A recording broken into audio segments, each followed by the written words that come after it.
नमस्कार मंडळी. आज आपण ऐकणार आहोत अन्नपूर्णेची कहाणी. चला तर मग कहाणीला सुरुवात करूया. श्री गणेशाय नमः. काशीनगरीत धनंजय नावाचा एक विद्वान ब्राह्मण राहत होता. त्याच्या बायकोचे नाव होते सुलक्षणा. त्यांच्या घरात 18 विश्व दारिद्र्य होते. एक दिवस बायको बोलल्यामुळे धनंजयला फार वाईट वाटले व त्याने शंकराची तपश्चर्या करवायला सुरुवात केली. 3 दिवस गेल्यावर शंकराने त्याच्या कानाजवळ अन्नपूर्णा अन्नपूर्णा अन्नपूर्णा असे शब्द उच्चारले.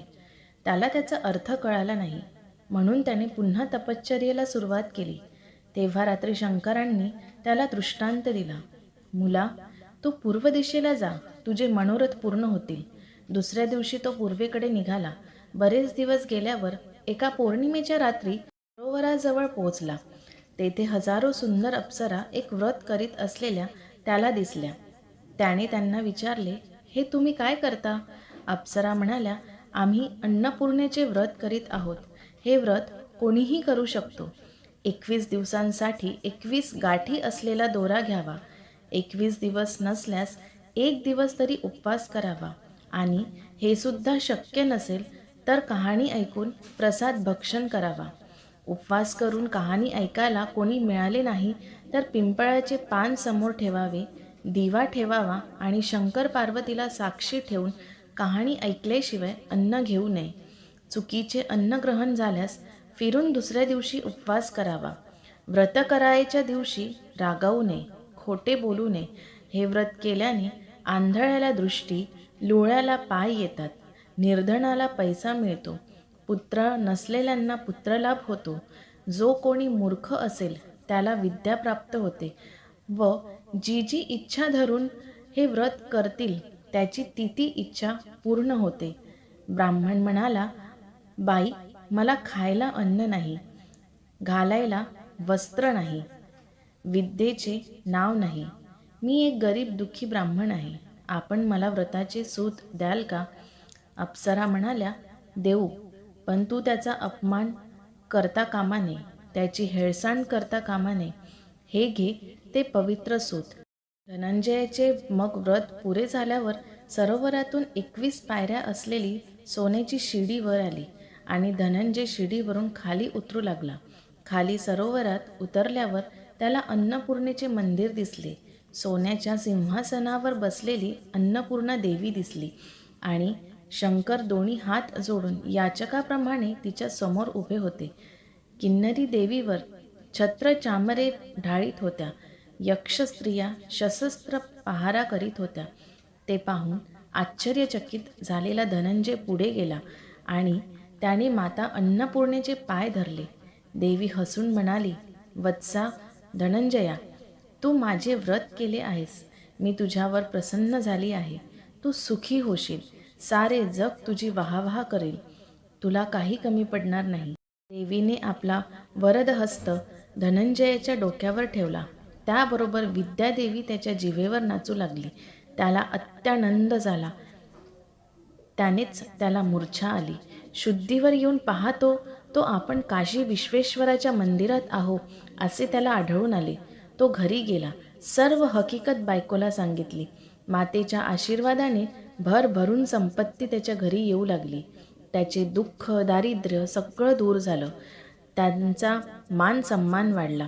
त्याचे नातेवाईक त्याला मान देऊ लागले. पुढे बायकोला मूल होत नाही म्हणून त्याने दुसरे लग्न केले व तो निराळे घर बांधून राहू लागला. एके दिवशी सुलक्षणा आपल्या नवऱ्याला म्हणाली, महाराज, आपल्याशी माझे एकच मागणे आहे. नाला हे वैभव आणि सुख मिळाले आहे ते अन्नपूर्णेच्या प्रसादाने आहे. आपण तिचे व्रत सोडू नये. तिचे ते बोलणे ऐकून तो तिच्याबरोबर व्रत करण्यास बसला. दुसरीला त्यातले काहीच माहिती नव्हते. ती आपल्या नवऱ्याची वाट पाहत बसली. 1 दिवस झाला, 2 दिवस झाले, असे 18 दिवस झाले तरी धनंजय परतला नाही. शेवटी तिला समजले की आपला नवरा आपल्या सवतीकडे गेला आहे. 18 दिवस तो तिथे राहत आहे. तिच्या अंगाचा तिळपापड झाला. ती रागाने लाल होऊन तिथे गेली आणि धनंजयची बकोटी धरून त्याला घरी आणले. व्रताचे अजून 3 दिवस शिल्लक होते. घरी आल्यावर धनंजय रात्री झोपी गेला. बायकोला त्याच्या हातात असलेला दोरा दिसला. तिने तो तोडला आणि चुलीत जाळून टाकला. अन्नपूर्णा कोपली. त्यामुळे धनंजयाचे घरं सामाना सकट जळून भस्म झाले. सुलक्षणाला समजले की हा देवीचा कोप आहे. तिने धनंजयला आपल्या घरी बोलवले. सवत मात्र आपल्या माहेरी निघून गेली. सुलक्षणेच्या सांगण्यावरून धनंजय परत त्या सरोवर काठी गेला. त्याने पुन्हा ते व्रत केले. पहिल्याप्रमाणे शिडीवर आली. तो देवीच्या मंदिरात गेला. त्याला परत आलेला पाहून देवीचे नौकर त्याला मारावयास धावले.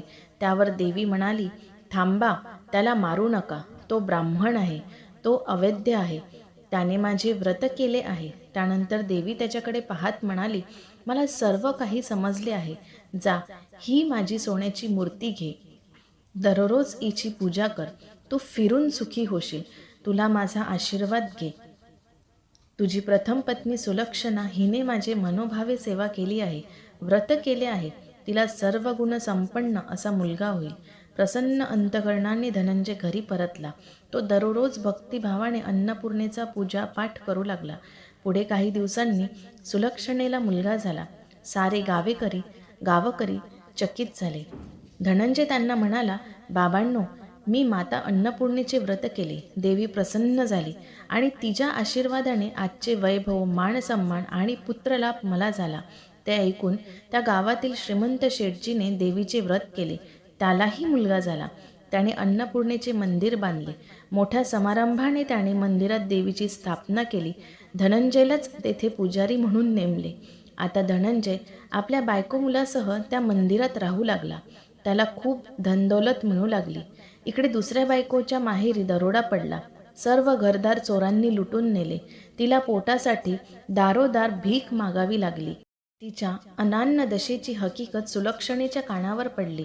तिने तिला घरी आणले, नाहूमाखू घातले, घालायला चांगले कपडे दिले आणि तिला आपल्याजवळच ठेवून घेतले. मातेच्या कृपाप्रसादाने धनंजय, सुलक्षणा आणि त्यांचा मुलगा यांना सुख आणि मान्यता मिळाली. ती सर्व सुखी झाली. तसेच सुख आपणा सर्वांना देवीच्या कृपाप्रसादाने मिळो. तात्पर्य हेच की आपण जशी करणी करतो तसेच फळ आपल्याला मिळते.